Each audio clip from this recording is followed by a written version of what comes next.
Welcome to the Aplastic Anemia and MDS International Foundation webinar on resources for health professionals.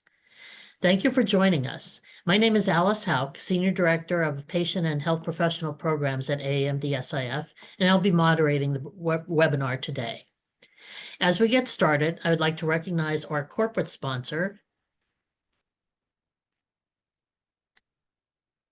Genentech, and the generosity of patients, families, and caregivers for supporting the webinar today. Our presenter today is Dr. Bhumika Patel. Dr. Patel is a hematology-oncology physician at Prisma Health in Greenville, South Carolina. Following her residency at Prisma Health, Dr. Patel completed 2 fellowships and was a staff physician in the hematology and oncology department at the Cleveland Clinic. Dr. Patel takes pride in delivering thorough and compassionate cancer care, striving to educate her patients about their disease, present them with all options, and empower them to take an active role in their health in a family-oriented way. Welcome, Dr. Patel. Thank you for having me today. To get started, why is it important for healthcare providers to connect bone marrow failure patients with the resources offered by AAMDSIF? So AAMDS is a great platform where, there's international and domestic physicians that update information about new research scientific findings that are happening in the field.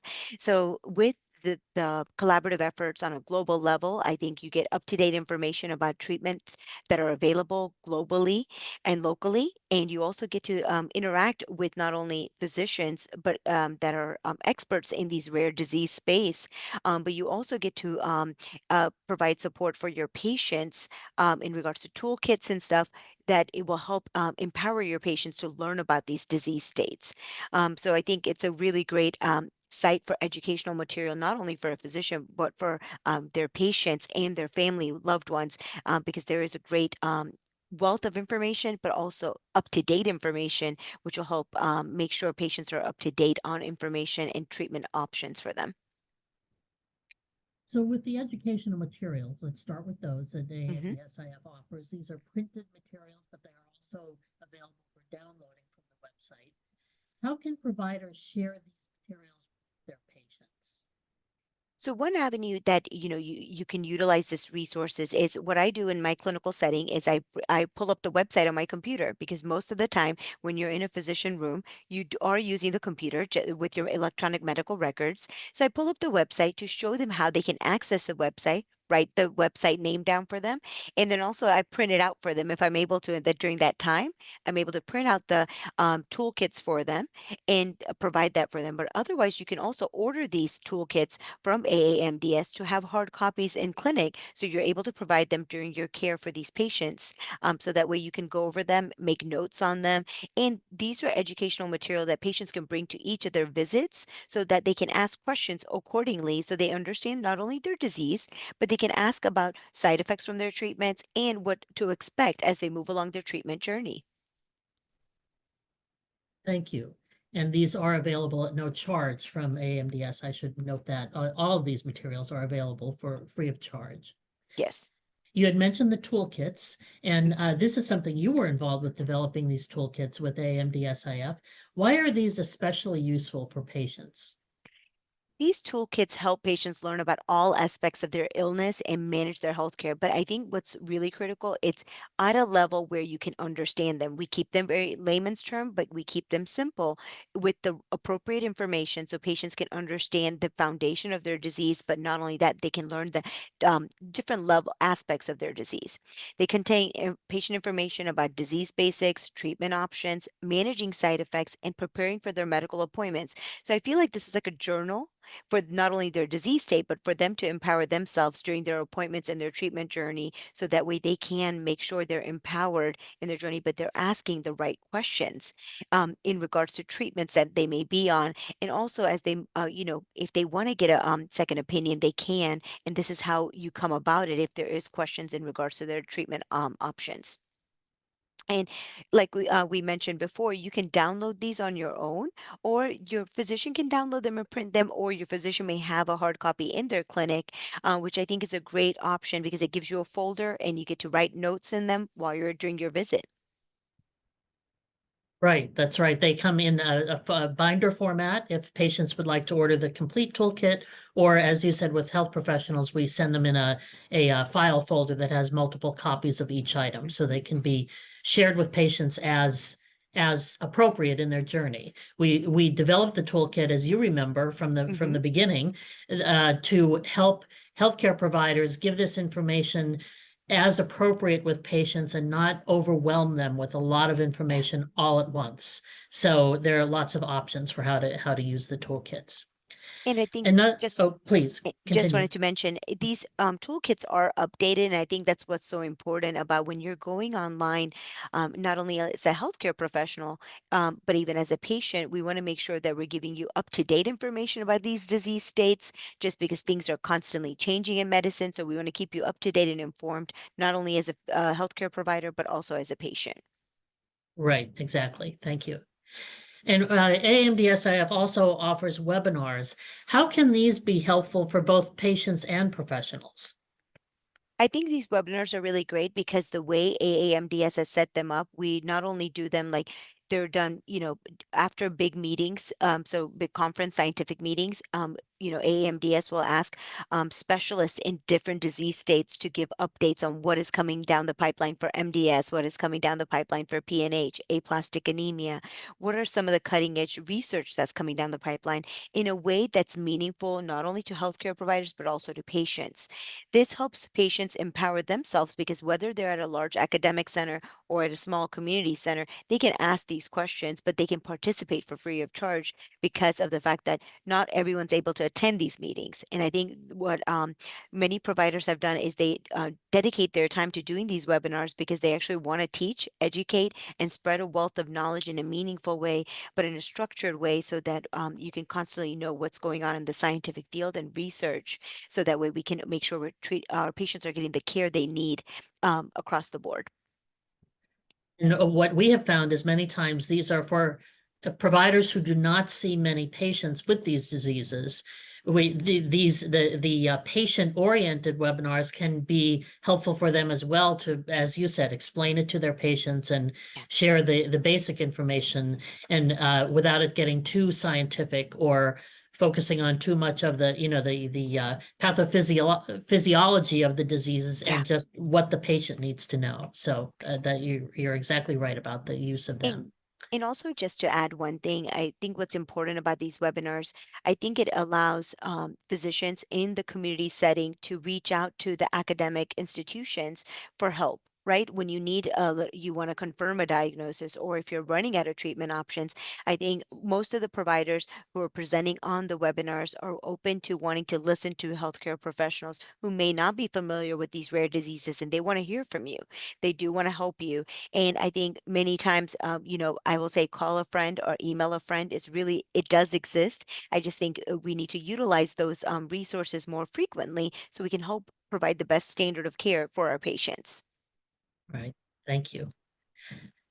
And we also offer podcasts for patients, and these are short, usually 15 minutes or less, on particular topics, perhaps a new drug approval or some new information that patients need to know right away. Or we also share stories of patients and their journey. How do you think these can be useful for patients? In the constantly fast-paced moving world we live in, we want to hear things quick and fast. So I think these podcasts are great, especially with constantly changing things in science. You want to hear about what updates are coming through, or if you wanted to learn a little bit more about your disease, you can learn about that. And not only that, these podcasts allow you get to hear about, I think for patients, what's so important, they hear about other individuals' journeys, and it helps them relate to other individuals who may be going through the similar disease journey. So I think what's important is it gets a way. Not only are you keeping yourself up to date on knowledge, but you're sharing your journey with somebody, or may be able to relate to someone else's journey as they're talking about what they've gone through or what treatment options they've gone through. How did they journey go, what fundraisers are coming about, or even like I would say conferences. So that way patients can meet and be in support groups. And I think there's a lot of great conferences, which I know we'll get to with AAMDS, that integrate not only experts in the field, but also their patients and families. So that way you get one-on-one direct contact with these experts in the field. So that way you can ask your questions otherwise. And that's perfect lead into our Yeah. conferences. You, in fact, spoke already at one of our first conferences this year in Rockville, Maryland, but we have 4 others coming up. And as you said, this gives a chance for patients to interact. Why is it so important, do you think, now that the world has opened up again? And, of course, there are always travel concerns with those who have some type of illness, so that, of course, should take priority. But when possible, why do you think it's important for patients to attend these conferences in person? One of the main reasons, I would say one of the top reasons I would say it's important for patients and families to attend these meetings is that they get to connect with other individuals that are going through similar journeys. And it helps them not only know they're not alone. That's one thing, but not only that, they're getting to speak with experts in the field about their disease states or about, how they could do better, right? What could they be asking in their appointments? What could, where could they seek a second opinion? I think that is one of the things about these patient family conferences is that not only do you meet other individuals who are going through a similar journey, but also you get to stay up to date on information and to integrate and see how you can be a voice for your disease. And I think that's important. The more advocacy there is available, it not only helps patients, but it helps their families and it helps your healthcare provider too. Thank you. That's exactly the intent of these conferences, for sure.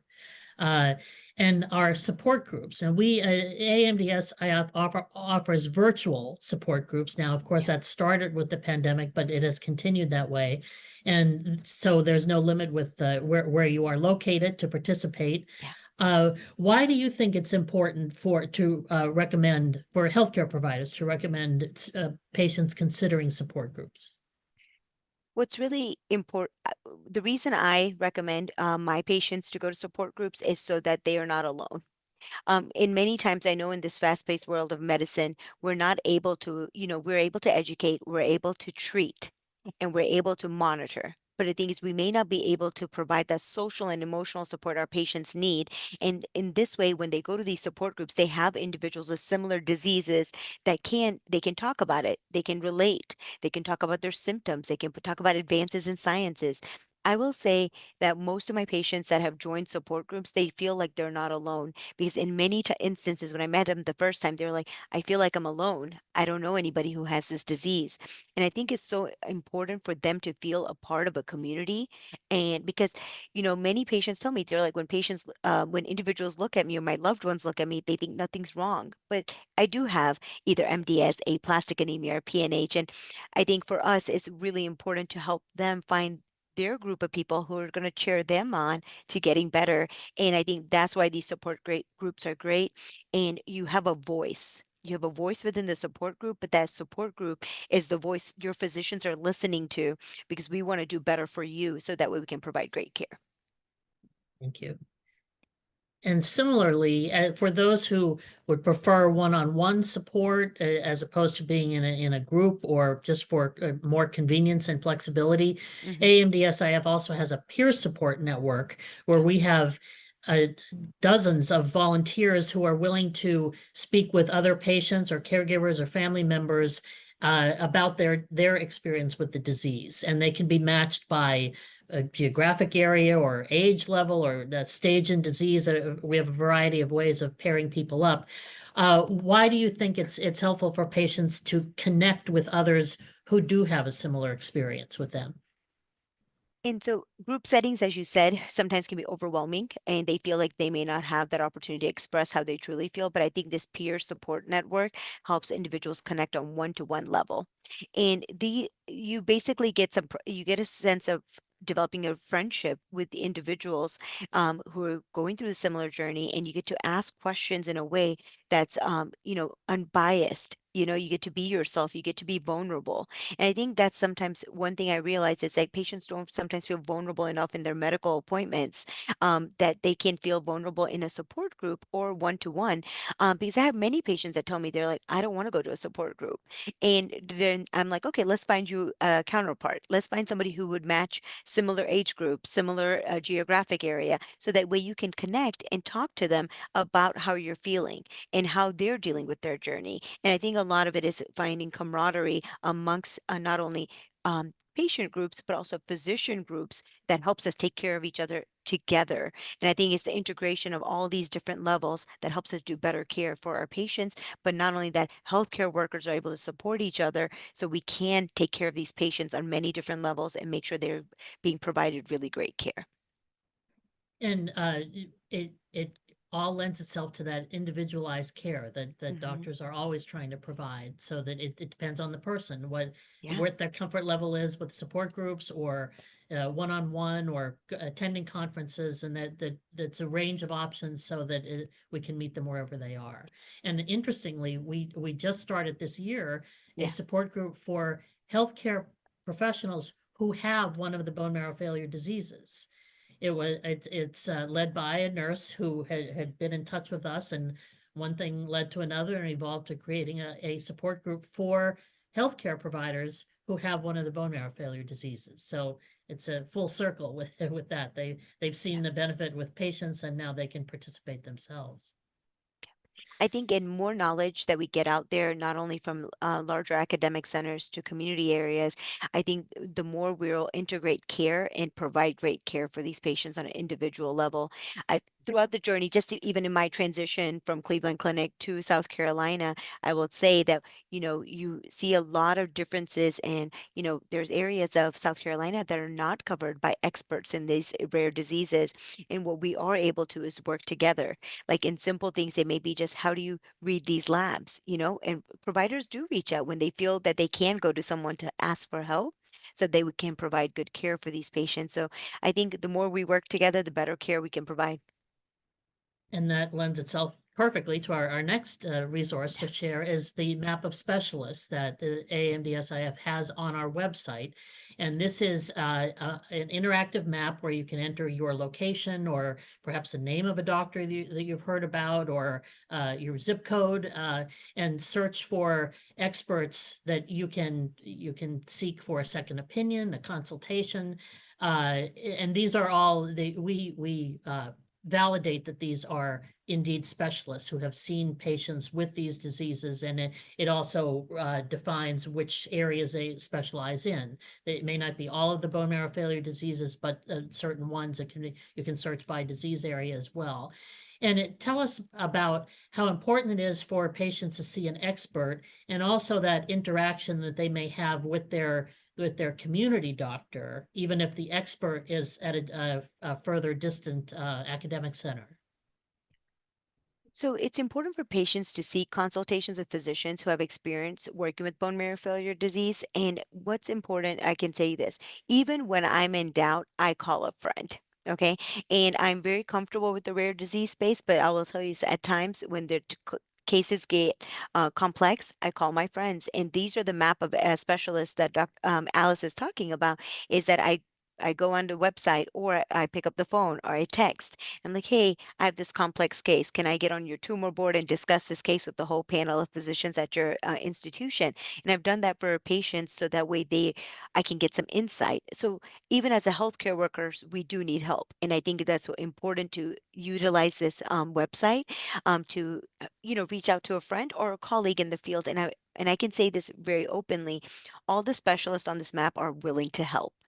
And I think that's what's important. If a patient is not able to travel, I will say emails do work. And you can use AAMDS. They can reach out to these individuals also if you're having trouble to get in touch with them. But if patients are able to go to these expert centers, they are going to get good care especially because these individuals specialize in aplastic, PNH, MDS. So I think these working together is what's important, because most of these patients are going to come home to you. They're not going to be staying at these expert centers. And I think we have to make sure that we work as a team to take great care of these patients as we move along in our journeys, in making sure they're up to date on their care, but also they're getting great care across the board. Thank you. And this is a resource that we have particularly for our PNH patients. And I know you're familiar with this registry. If you could share just your thoughts about why this registry is important for PNH and how healthcare providers can recommend that their patients participate in this. So I think of the global PNH registry is not it's allowing patients to be a part of science. It's not, their journey is not alone. So this is where, when healthcare providers can tell individual patients, hey, there's a global PNH patient registry that you can voluntarily register in. You get to put you get to put your data in, and it's a continuous journey. Like, it's not like one data point. It's going to be an ongoing journey in this registry where PNH experts are going to utilize this to help better understand what are some needs for individuals with PNH. So not only is it going to help us with science, it's going to talk about quality of life, and what do we need to do to improve patient care. And I personally encourage my patients to register on this PNH patient registry, so they realize that they get to be a part of science. They get to, change the tune of their journey.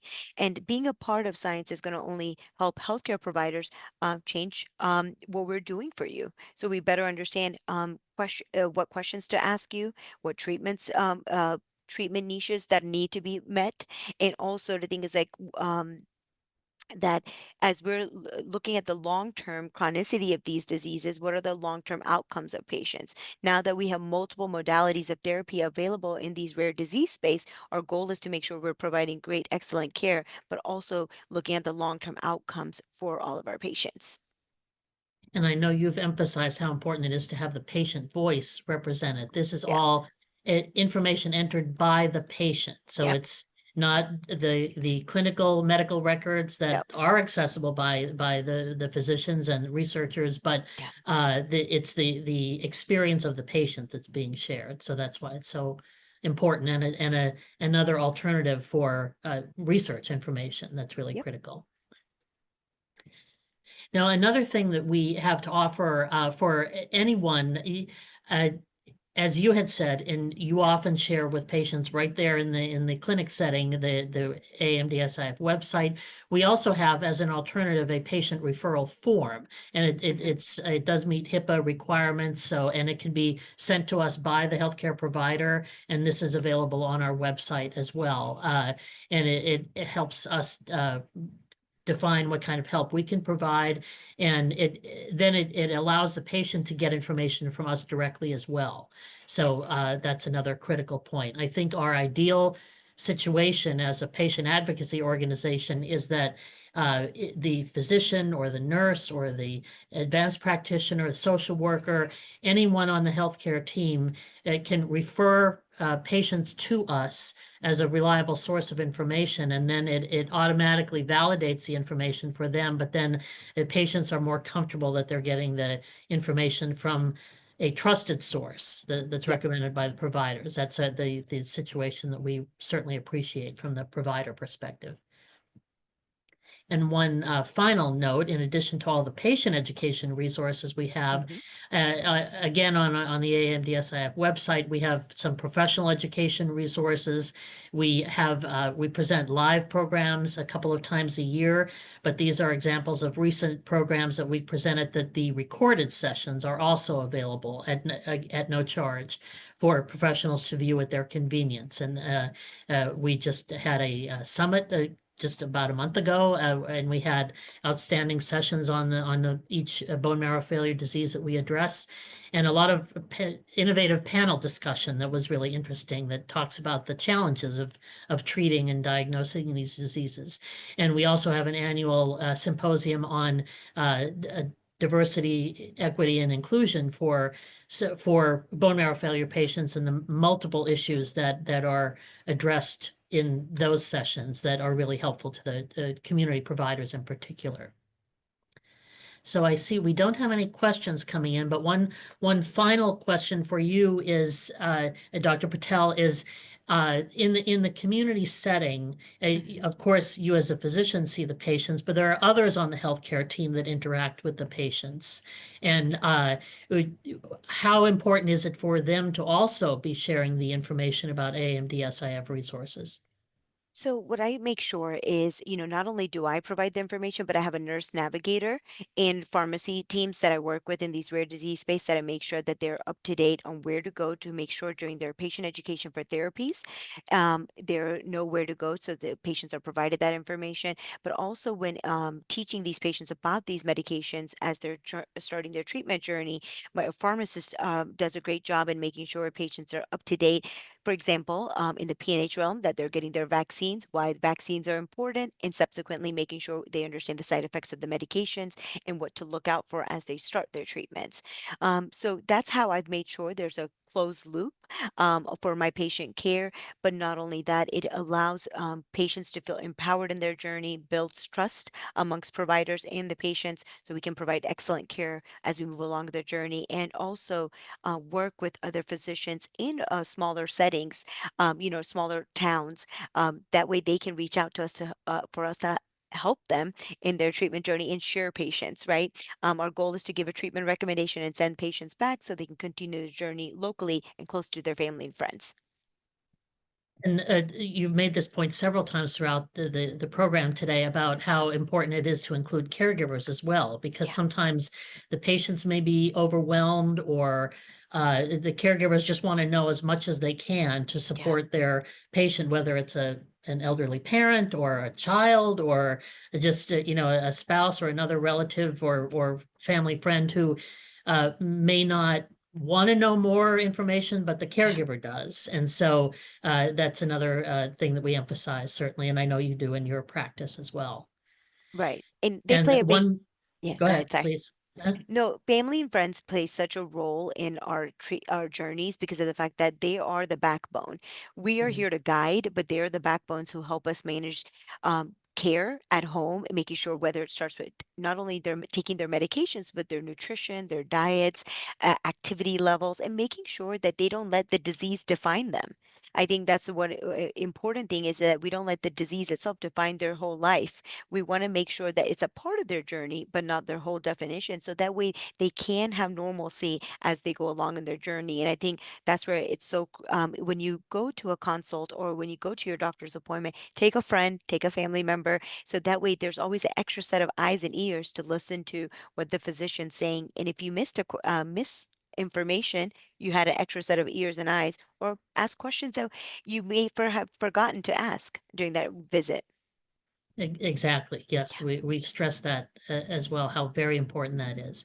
And one final resource that I want to mention, of course, all of these materials and information is available at our website. We also have our outstanding patient educator, Lee Clark, who's available for Yeah. individual consultation by phone or email or online chat, and we can provide that kind of individualized support as well. So with that, again, thank you, Dr. Patel, for sharing your Of time course. and expertise with Anytime. us. If you'd like to watch this session again at a later time, it will be available on the AAMDSIF website. On behalf of the Aplastic Anemia and MDS International Foundation, thank you for joining us today and for making us your resource of choice for information on bone marrow failure diseases. The AAMDSIF Medical Advisory Board and team are here to help patients, caregivers, and healthcare providers as we have for the past 42 years. This concludes the webinar.